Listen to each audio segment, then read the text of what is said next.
बसंत पंचमी के दिन को बेहद शुभ माना गया है। इस दिन महाकुंभ का तीसरा अमृत स्नान भी पड़ रहा है। ऐसे में लोगों को दान पुण्य जरूर करना चाहिए।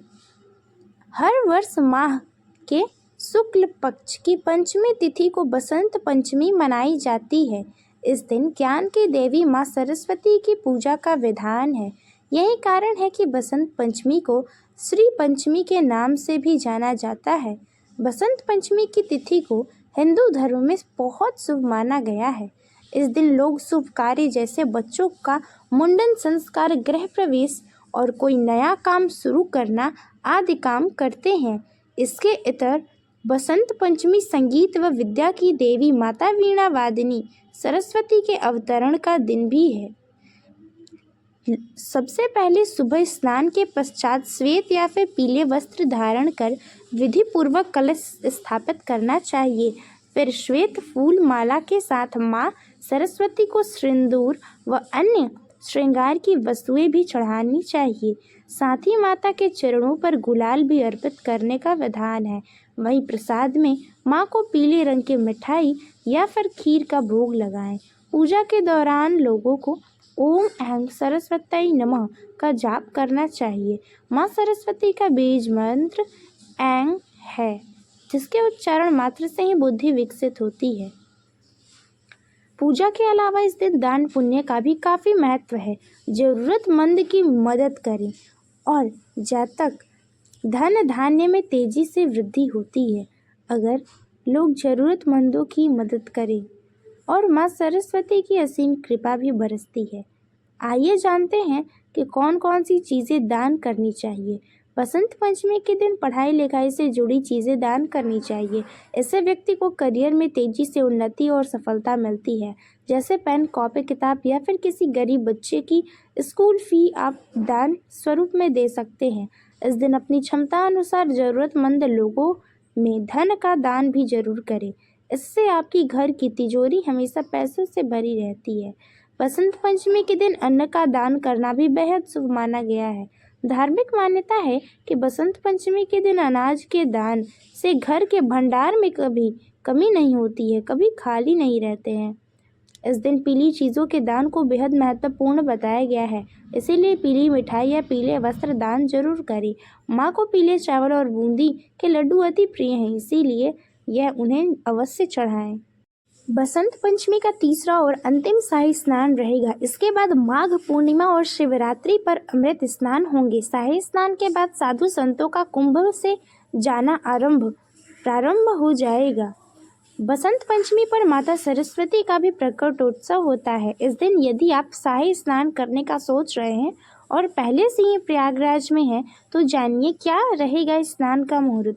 यदि आप प्रयागराज से बाहर हैं तो हमारी सलाह है कि प्रयागराज जाने के बजाय और जहां आप हैं वहीं पानी में गंगा जल मिलाकर स्नान कर लें तथा गंगा, सरस्वती, यमुना इत्यादि पवित्र नदियों का ध्यान करते हुए माता गंगा को प्रणाम करते हुए।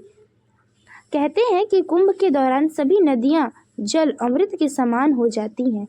जरूरत नहीं है कि आप गंगा स्नान वहां करने ही जाएं, घर पे भी हो सकता है। ब्रह्म मुहूर्त प्रातः 5:23 से 6:16 तक। प्रातः संध्या महोत्सव शुभ 5:49 से 7:08 तक। अभिजीत मुहूर्त दोपहर 12:13 से 12:57 तक। विजय मुहूर्त दोपहर 2:24 से 3:08 तक रहेगा। शाही स्नान का शुभ चौक घड़ियाँ। अमृत सुबह 7:07 से 8:29 तक।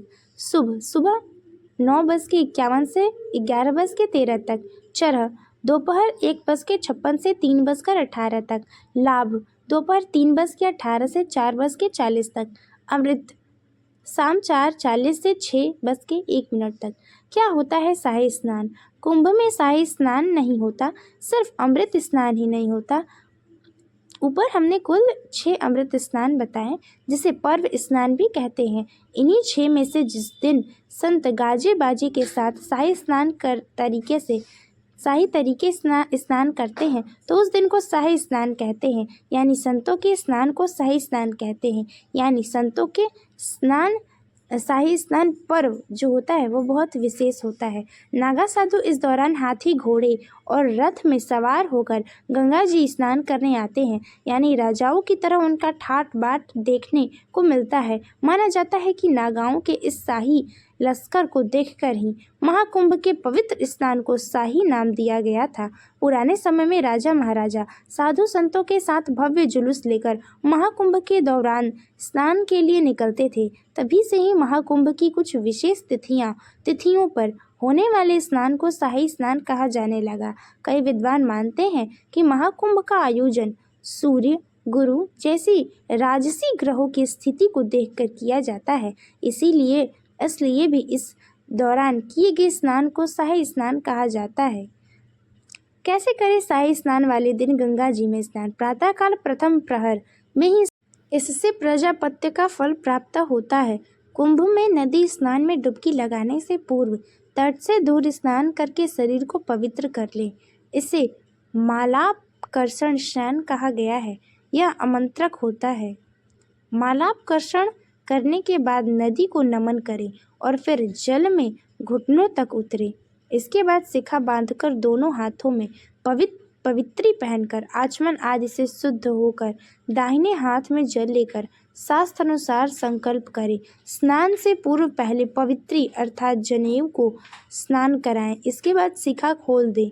इसके बाद इस मंत्र को बोलें, गंगे च यमुने चैव गोदावरी सरस्वती नर्मदे सिंधु कावेरी जलस्मिन् सन्निधिं कुरु। इसके बाद जल की ऊपरी सतह हटाकर कान और नाक बंद कर प्रवाह की ओर या सूर्य की ओर मुख करके जल में 5 डुबकी लगाएं। डुबकी लगाने के बाद खड़े होकर जल से तर्पण करें और सूर्य देव को अर्घ्य दें। इसके बाद जल से बाहर निकलकर शुद्ध वस्त्र पहनें और फिर